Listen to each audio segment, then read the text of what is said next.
There we go. All right. Hey, everybody.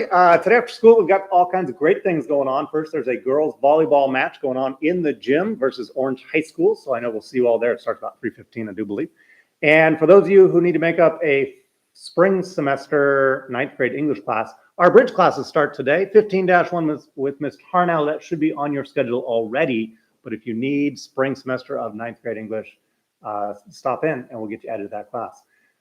For now, we are live from the new media studio here at beautiful Valley High School, and this is Falcon Flash.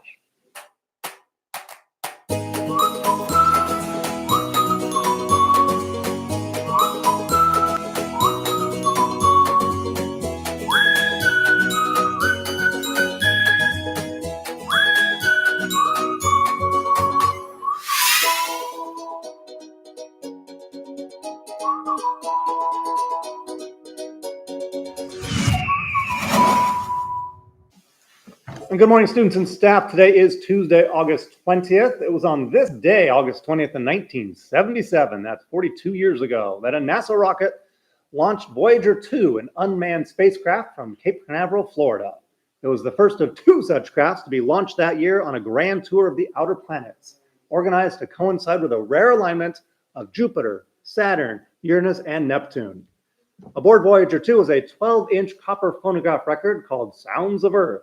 Intended as an introductory time capsule, the record included greetings, hello, in 60 languages and scientific information about Earth and the human race, along with classical, jazz, and rock and roll music, nature sounds like thunder and surf, and recorded messages from President Jimmy Carter and other world leaders.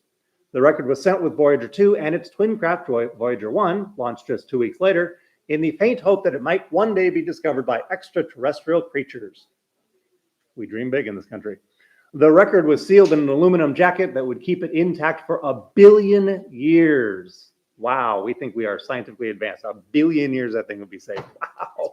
Along with instructions on how to play the record. I wonder if it was like IKEA instructions, right? like pointing at the things, like play, like the.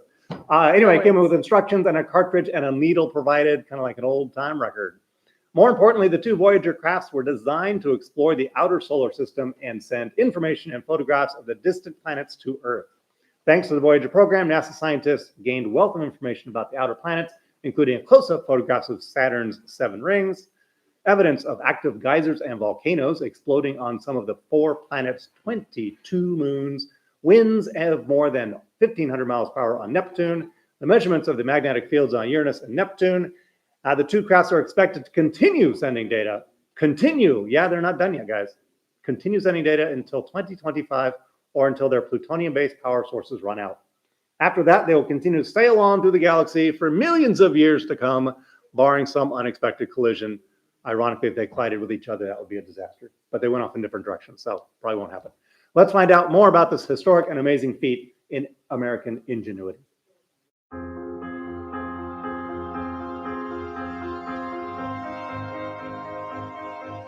We have ignition, and we have liftoff of the Titan Centaur, carrying the first of 2 Voyager spacecraft to extend man's senses farther into the solar system than ever before. They were launched in 1977. That's a long time ago. We say 41 years, but it's really two generations ago. You can think of what the technology was. Your smartphone has 200,000 times more memory than what the Voyager spacecraft have. And so it's just exciting that we've been able to get it into interstellar space. We launched 2 Voyager spacecraft. They were basically the same, but they were on different paths. Voyager 2 was the one that was chosen to do the grand tour. That is to fly by Jupiter, and then Saturn, and then Uranus, and then Neptune. And then after 1989, we began what is now called the Voyager Interstellar Mission. We were on a path we hoped to get to reach interstellar space while we still had power on the spacecraft to transmit the data back. And that's what Voyager 1 did in 2012, and that's now what Voyager 2 is starting to do in 2018. The sun creates this huge bubble of plasma, ionized material, goes outward at 1 million miles per hour and creates a bubble. And inside the bubble, most of the material has come from our sun, and the magnetic field has come from our sun. Outside the bubble, most of the material comes from other stars that exploded 5, 10, 15 million years ago. We have an instrument which measures the wind coming from the sun, and we saw that, in fact, there was no longer any measurable solar wind. We had left the bubble, basically. The team has been looking forward for this for a long time and really working hard in an engineering sense to make this day happen and to keep the spacecraft with all the instruments on so that they could, all 5 instruments could sense the heliopause crossing and have data for that. What that means is that the Voyager 2 spacecraft is now traveling in interstellar space. Well, this just contributes to the number of discoveries that Voyager's been making. And this is one we'd hoped we would have the chance to do. Unfortunately, the SPOS spacecraft were still operating when they reached interstellar space. It's really quite remarkable. Voyager changed our view of the solar system, really. We saw these active volcanic activity on Io. We saw the possibility of ocean on Europa. Just time after time, we were discovering things that we had not really even imagined some years before the Voyager mission. What makes it so exciting is that not only do we confirm what we thought we knew, but even better, it tells us where we didn't know that there was something to be discovered.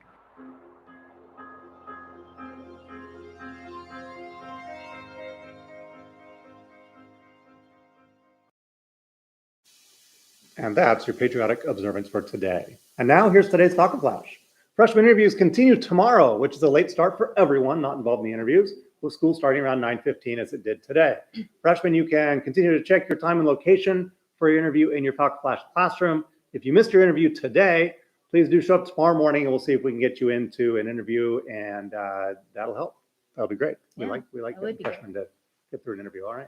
We want to invite all of our students and their families to come to back to school night this Thursday at Valley. We will start the festivities at 5 with food sales in front of the auditorium. Then at 5:30, the show really gets going in the auditorium with performances by our band, cheer, color guard, and dance team. Starting at 6 o'clock, our classrooms will be open and our teachers will be on hand to meet and greet families and share what the year ahead has in store for our students. So don't miss out on this great night coming up on Thursday.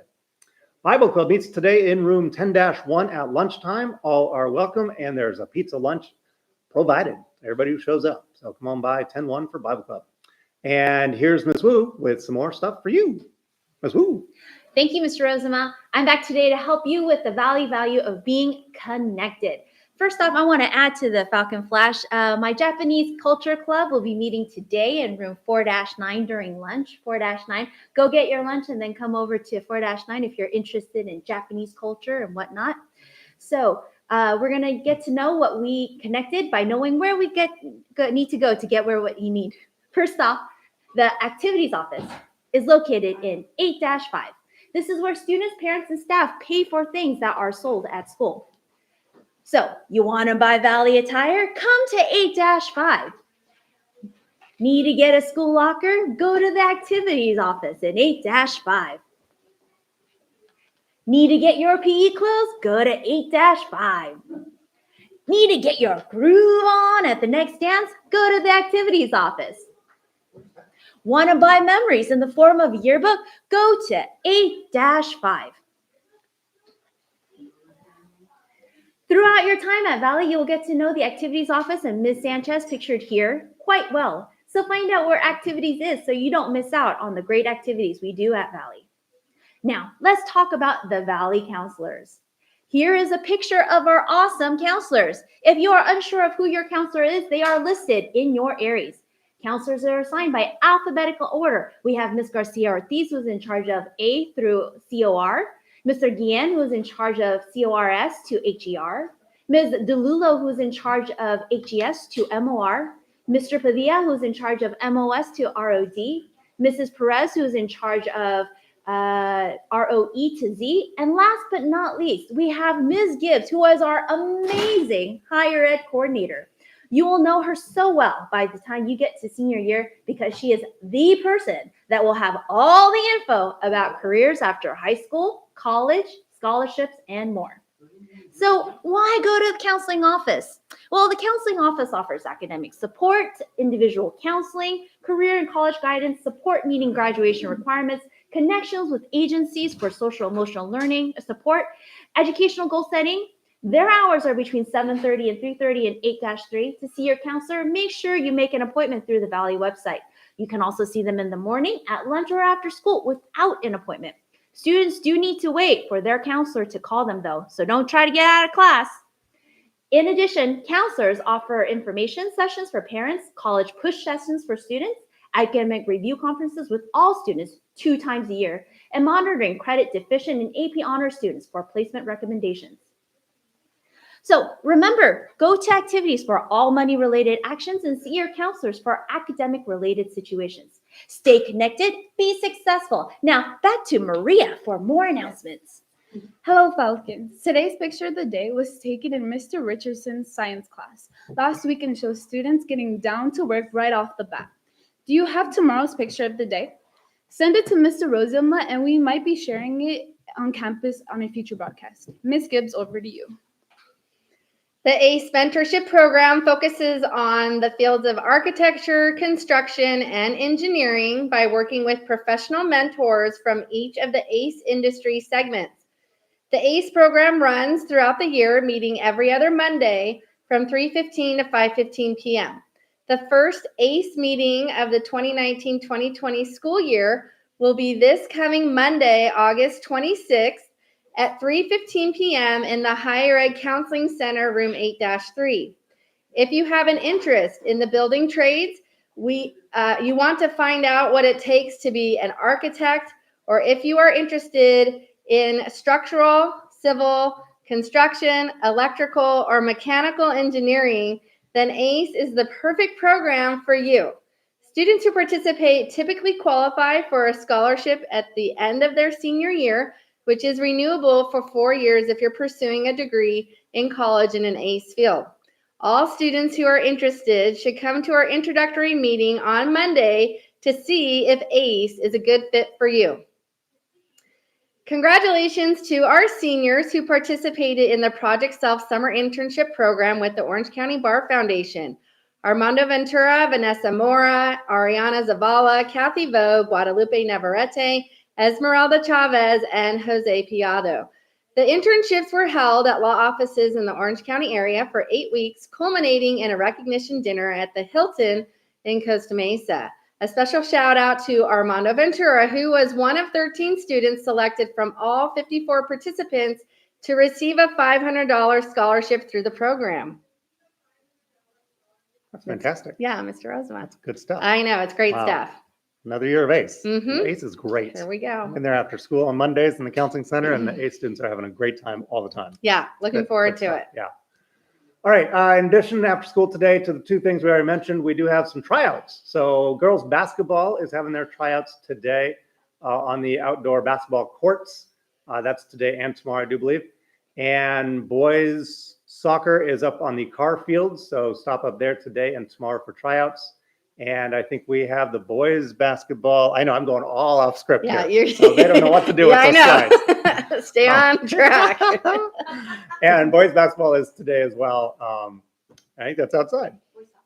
Okay, This well, is- boys soccer. Yeah, boys Can soccer, you look, there's soccer re-say up there that? again. Sorry, I will guys. say that again. Boys soccer is on the car fields after school at 3 o'clock. See Coach Sanchez with any questions. I think I'm done now. Okay, That was scrambled. let's but, go. you know, Let's go do try out for this. some teams. Woo! Or go watch the girls volleyball. Yes. They already have their Yeah, team. let's support our programs All for right. sure. All right, that's it for today's Falcon Flash. And remember, Falcon Fever, catch it!